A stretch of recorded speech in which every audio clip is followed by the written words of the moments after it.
کې د الله د رحمانیت او د الله د صفاتو مسله ده. دلته هم د صفاتو ذکر شته. قرآن یو لوی حصه د قیامت په ذکر باندې لګېدلی. دلته هم اجمالا شته مالک یوم الدین، ټول د قیامت مسلې ته اشاره کړې ده. قرآن د عبادت مسائل ذکر کړي دي، مختلف قسمه عبادات، مونځ، روژه، زکات، حج، جهاد، طلاق، نکاح، میراث، دا ټول باندې چې عمل کوي عبادت او د عبادت ته دلته اشاره شوې ده. قرآن د الله نه د مدد غوښتو د توحید ذکر کړی دی. ایاک نعبد و ایاک نستعین کې د توحید ذکر دی. د الله بنیادی مسله د توحید مسله. همدغه شان قرآن عظیم الشان د اهمو مسایلو نه یو مسله د رسالت مسله ده. اهدنا الصراط المستقیم صراط الذین انعمت علیهم، دې کې د رسالت مسلې ته اشاره ده. انعمت علیهم څوک دي؟ اولئک الذین انعم الله علیهم من النبیین والصدیقین والشهداء والصالحین وحسن اولئک رفیقا. نو رسالت مسلې ته پکې اشاره ده. همدغه شان د رسالت مسلې ته پر رب کې اشاره ده چې الله رب شو، حاکم شو، خالق او مالک شو، نو خپل د حکم د وضاحت لپاره او د خپل د حکم د رسولو لپاره او د خپل حکم او د پیغام رسولو لپاره به نبی لیږي، کس به لیږي، رسول به لیږي. نو په رب العالمین کې د رسالت مسلې ته اشاره شته. همدغه شان قرآن عظیم الشان د ګمراه فرقو ذکر کړی دی، د بېدینه فرقو ذکر کړی دی، د یهودو، د نصاراو، د نورو فرقو. نو د فرقو مسلو ته هم دکې اشاره ده. غیر المغضوب علیهم ولا الضالین، مغضوب علیهم کې یهودو ته اشاره ده، ضالین کې نصاراو ته اشاره ده. او بیا هغه ټولو فرقو ته په دې کې اشاره ده چې کوم ګمراهي، د ګمراهۍ او د ډلالت بنیادونه دوه دي، یو یهودیت دی او بل نصرانیت. څومره فرقې چې په امت د محمد کې جوړې شوي دي او که مخکینو امتونو کې بیا جوړې شوي دي د یهودو نصاراو نه پس، د چا رجحان، د چا مشابهت د یهودیت سره دی او د چا مشابهت دا د نصرانیت سره دی. دا د ډلالت دوه بنیادونه دي، د ګمراهۍ دا دوه بنیادونه دي. او د ګمراهۍ دا دوه بنیادونو ته قرآن عظیم الشان اشاره کړې ده. څوک د نصاراو نه ګمراه شوي، زمونږ په امت کې مبتدعین او مشرکین دوی نصاراو سره مشابهت. زمونږ په امت کې علماء سوء، حکومتونو دربارونو سره نښتي ملان او عالمان، د پیسو د دولت لپاره دین او فتوا خرڅونکي، د یهودو سره مشابهت دی. یهودو علماو به دا کارونه کول. څومره د سیاسي دلالتونه دي، که عقیدوي دلالتونه دي، دا ټول دلالتونه د دې امت کې چې څومره پیدا شوي، د چا نسبت یهودیت ته به کېږي، د چا نسبت به نصرانیت ته کېږي. دا د دلالت دوه بنیادونه دي. نو د دلالت د فرقو دوه بنیادونو ته قرآن عظیم الشان په دې ځای کې اشاره وکړه، غیر المغضوب علیهم ولا الضالین.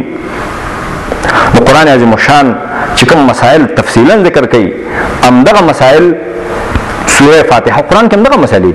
د عبادت مسله ده، د الله د توحید او د یووالي مسله ده، د قیامت مسله ده، د رسالت مسله ده، د ګمراه او بېدینو فرقو د هغوی دلالتونه، بیا په هغې باندې تفصیلي ردونه، همدا مسایل قرآن عظیم الشان بیان کړي. د توحید، د اسماء او د صفاتو مسله ده، هغه دې ځای کې ټول شته. د قوانین شرعیه ټول په عبادت کې راځي، ټول په عباداتو کې راځي. سوره فاتحه چې د ام القرآن ده، سوره فاتحه اساس القرآن دی. قرآن کې د دې ذکر مستقل شوی دی. ولقد اتیناک سبعا من المثانی والقرآن العظیم. انا محققین تفسیر همدغه دی چې سبعا من المثانی نه مراد یا د اولني سورتونه دي او یا چې د سوره فاتحه ده، او سوره فاتحه طرف ته علماء رجحان زیات دی. ولقد اتیناک سبعا من المثانی والقرآن العظیم. قرآن عظیم په دې سبعا من المثانی باندې عطف کړی، باندې بالکل قرآن سره داسې درولې، ځکه چې دا ټول قرآن اجمالا په دې کې پروت دی. او اهل علم وایي چې د ټولو آسماني کتابونو علم قرآن کې دی، او د ټول قرآن علم هغه بیا په سوره فاتحه کې پروت دی. د ټول قرآن علم هغه بیا په سوره فاتحه کې الله پاک غون کړی دی، او الله پاک په دې کې جمع کړی دی. شیخ القرآن حضرت مولانا محمد طاهر صاحب د پنځپیر سمت الدرر فی ربط الآیات والصور، هغې دې ځای کې د سورې فاتحې په کمالاتو باندې او د سورې فاتحې په احتوا باندې په ټول قرآن باندې مدلل او مفصل بحثونه کړي دي. په سمت الدرر کې ورکوټی غوندې هغه کتاب دی، سمت الدرر فی ربط الآیات والصور.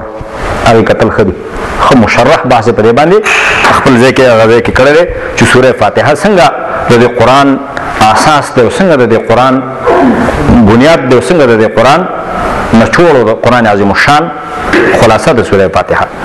نو سوره فاتحه کې کوم څونه باس کو څونه خبره کو نو هغه نه ختميږي او نه چې ده سر ته رسي. سوره فاتحه ته تعلیم الدعاء وای، تعلیم المساله. د سورت د چې ده کې سوال چل پکې خودل شوی دی.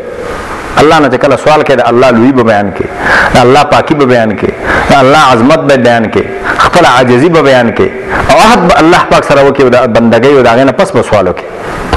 الحمد لله رب العالمين الرحمن الرحيم مالك يوم الدين إياك نعبد وإياك نستعين اهدنا الصراط المستقيم. سوال کوي چې اهدنا الصراط المستقيم.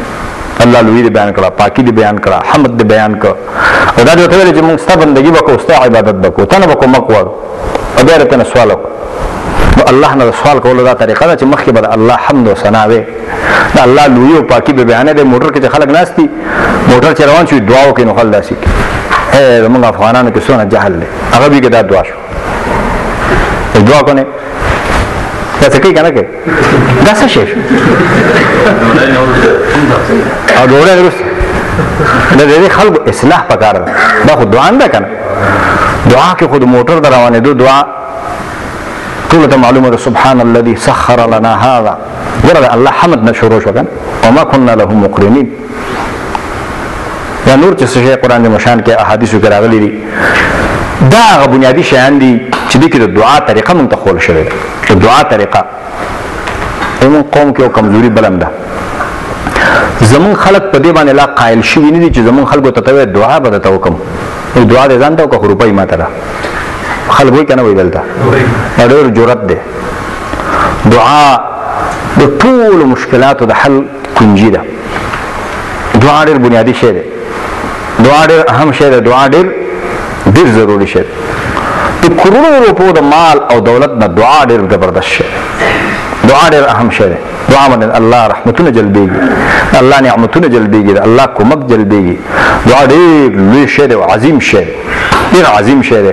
موږ د قوم په دې معاملاتو کې تربیت پکار دی چې صاحب دعا ډېر اهم او ضروري شی دی. پیسې څه شی دی چې ستا پیسو باندې دونه ایمان کلک کړی دی چې ته پیسې ماته راکړه دعا به تا ته زه وکړم خو ته ماته پیسې راکړه. دعا ډېر اهم او ضروري شی دی. د دعا عظمت او د دعا لوی او یو بل ته دا ویل چې ماته دعا وکړه دې لپاره چې خلکو کې دا مروج شي، خلکو کې دا رواج شي. سوره فاتحه باره کې څه خبرې چې زما خولې ته ماته ګوډې راغلې نو دا د قرآن او د دې شیانو بحثونه دی چې د مقرر ذهن کم طرف ته متوجه شو خو هماغه خواته لاړه نو ډېر اړخونه پاتې کېږي څه د خلاصوی خو نه شي. خو بهرحال انشاءالله دغه څه شی ما پیش کړو. الله دې اول ماته په تاسو بیا په دې باندې عمل کولو توفیق راکړي. دومره د سوره البقره قرآن عظیم الشان سورتونه چې دي دا چې د البقره آل عمران دې دا معنا نه ده چې د دې سورت نوم البقره ده نو دې کې به ټول د بقرې باس به تب څه کتاب خو نه دی یا د یو سورت نوم آل عمران دی نو هغې کې به ټول د آل عمران قیسې نه دا شی نه دی دا نوم دی بس نوم دی د پېژندلو لپاره. د دې وجه نه زموږ علماو مفسرینو لیکلي دي چې د صحابو په وخت کې به داسې ورسره لیکل چې السورة التي ذکر فيها البقره هغه سورت چې د بقرې ذکر پکې راغلی هغه سورت السورة التي ذکر فيها آل عمران هغه سورت چې ذکر د آل عمران پکې راغلی. یعنې دا یو نښه ده یو نوم دی